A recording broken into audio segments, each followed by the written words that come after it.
Assalamualaikum warahmatullahi wabarakatuh. Baiklah, di sini saya akan menjelaskan terlebih dahulu apa itu Pancasila dan perannya sebagai ideologi negara Indonesia. Nah, Pancasila adalah dasar filosofis dan ideologi negara Indonesia yang terdiri dari 5 prinsip utama, yaitu ketuhanan yang Maha Esa, kemanusiaan yang adil dan beradab, persatuan Indonesia, kerakyatan yang dipimpin oleh hikmat kebijaksanaan dalam permusyawaratan perwakilan, dan keadilan sosial bagi seluruh rakyat Indonesia. Nah, jadi Pancasila ini berperan sebagai pedoman dalam kehidupan berbangsa dan bernegara, membentuk dasar hukum dan politik, serta mencerminkan nilai-nilai luhur yang mengarahkan tindakan dan kebijakan pemerintah dan masyarakat untuk mencapai kesejahteraan bersama.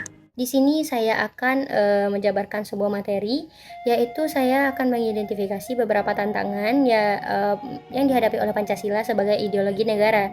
Ada dua tantangan, yaitu tantangan internal dan tantangan eksternal. Dan tantangan internal pertama itu adalah radikalisme dan ekstremisme. Radikalisme dan ekstremisme ini sudah terbagi di beberapa bagian Indonesia.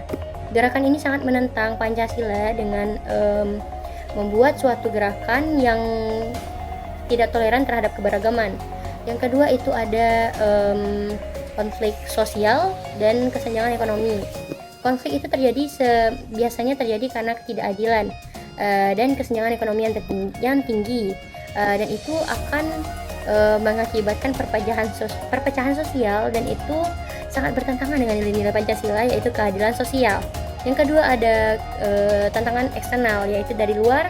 Yang pertama itu adalah ideologi asing. Ideologi asing ini seperti globalisasi. Globalisasi itu membawa berbagai ideologi asing dari luar. Itu akan mengubah pola pikir masyarakat, terutama kepada generasi muda, generasi milenial, atau yang kita sebut biasanya itu adalah generasi Z. Yang kedua itu adalah globalisasi dan westernisasi budaya. Globalisasi tidak hanya mempengaruhi ekonomi, tetapi juga mempengaruhi budaya. Westernisasi budaya ini sendiri itu akan mengikis nilai-nilai seperti nilai-nilai tradisional dan budaya lokal, yang itu termasuk adalah jati diri bangsa Indonesia itu sendiri. Baiklah, di sini saya akan membacakan contoh dari tantangan internal. Tantangan internal sendiri terbagi menjadi dua. Yang pertama adalah meningkatnya radikalisme dan ekstremisme. Ada dua contoh, yaitu yang pertama adalah kasus-kasus terorisme yang melibatkan kelompok radikal seperti Jamaah Islamiyah dan ISIS yang berusaha mempengaruhi masyarakat Indonesia untuk mendukung ideologi ekstremisme mereka. Contoh yang kedua adalah peningkatan intoleransi antarumat beragama yang tercermin dalam penolakan pembangunan rumah ibadah, persekusi terhadap minoritas, dan ujaran kebencian di media sosial. Kemudian yang kedua adalah konflik sosial dan kesenjangan ekonomi. Di sini ada dua contoh. Yang pertama adalah konflik agraria antara masyarakat adat dan perusahaan besar yang menguasai lahan, seperti kasus di Kalimantan dan Sumatera. Yang kedua adalah demonstrasi besar yang diakibatkan oleh ketidakpuasan masyarakat terhadap kebijakan ekonomi pemerintah, seperti yang terjadi pada saat revisi Undang-Undang Ketenagakerjaan. Tadi kita sudah membahas apa saja contoh dari tantangan internal. Sekarang kita membahas contoh dari tantangan eksternal. Tantangan eksternal sendiri terbagi menjadi dua, dan masing-masing mempunyai dua contoh. Yang pertama adalah pengaruh ideologi asing. Contohnya yang pertama, penyebaran ideologi liberalisme yang mendorong individualisme dan konsumtivisme yang bertentangan dengan nilai gotong royong dan kebersamaan. Yang kedua adalah pengaruh ideologi transnasional melalui media sosial dan internet yang seringkali tidak sesuai dengan nilai-nilai Pancasila. Globalisasi dan westernisasi budaya. Contoh yang pertama adalah budaya hedonisme dan gaya hidup konsumtif yang diadopsi dari negara-negara barat yang dapat menggeser nilai-nilai kebersamaan dan kesederhanaan. Yang kedua adalah fenomena K-pop dan budaya populer lainnya yang mengubah pola pikir dan gaya hidup generasi muda seringkali mengabaikan nilai-nilai budaya Indonesia. Dan ada juga contoh faktual terbaru. Salah satu contoh faktual yang relevan adalah pemilu 2024 di Indonesia. Pemilu ini menjadi ujian besar bagi penerapan nilai-nilai Pancasila, terutama dalam hal keadilan, demokrasi, dan persatuan. Presiden Jokowi menekankan pentingnya menghindari politik uang dan praktik tidak adil selama kampanye serta pemilu ini. Ini adalah upaya untuk memastikan bahwa nilai-nilai Pancasila seperti keadilan sosial dan demokrasi yang beradab tetap dipegang teguh selama proses politik berlangsung. Upaya mengatasi tantangan.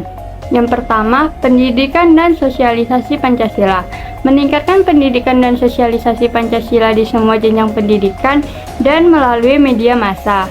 Program-program yang menanamkan nilai-nilai Pancasila secara kreatif dan inovatif perlu digalakkan untuk menjangkau semua lapisan masyarakat.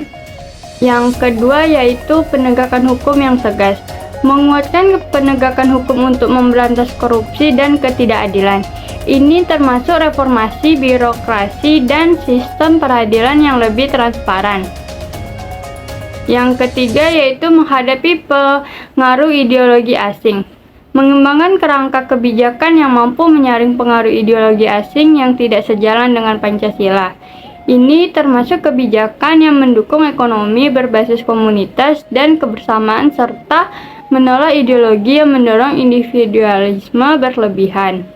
Yang keempat yaitu mengelola keberagaman, mendorong dialog dan kerjasama antara kelompok masyarakat untuk mengatasi perpecahan yang disebabkan oleh politik identitas dan intoleransi.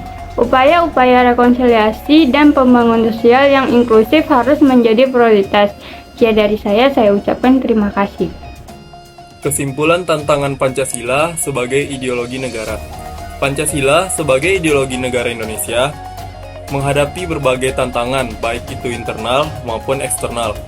Tantangan internal termasuk meningkatnya radikalisme dan intoleransi, serta korupsi dan ketidakadilan yang merusak prinsip-prinsip keadilan sosial dan kepercayaan masyarakat terhadap pemerintah. Tantangan eksternal mencakup pengaruh ideologi asing yang bisa mengikis nilai-nilai Pancasila serta politik, identitas yang memecah belah persatuan bangsa. Contoh faktual terbaru, seperti pemilu 2024, menunjukkan bagaimana tantangan ini nyata dan memerlukan perhatian serius. Praktik politik uang dan ketidakadilan selama kampanye adalah ancaman langsung terhadap penerapan nilai-nilai Pancasila dalam demokrasi Indonesia. Untuk mengatasi tantangan ini diperlukan langkah-langkah seperti yang pertama, meningkatkan kesadaran masyarakat tentang nilai-nilai Pancasila melalui pendidikan dan media. Yang kedua, penegakan hukum yang tegas. Dan yang terakhir, mengelola keberagaman. Dengan memahami dan mengatasi tantangan ini, Pancasila terus dapat berfungsi sebagai landasan ideologi yang kuat dan relevan bagi negara Indonesia.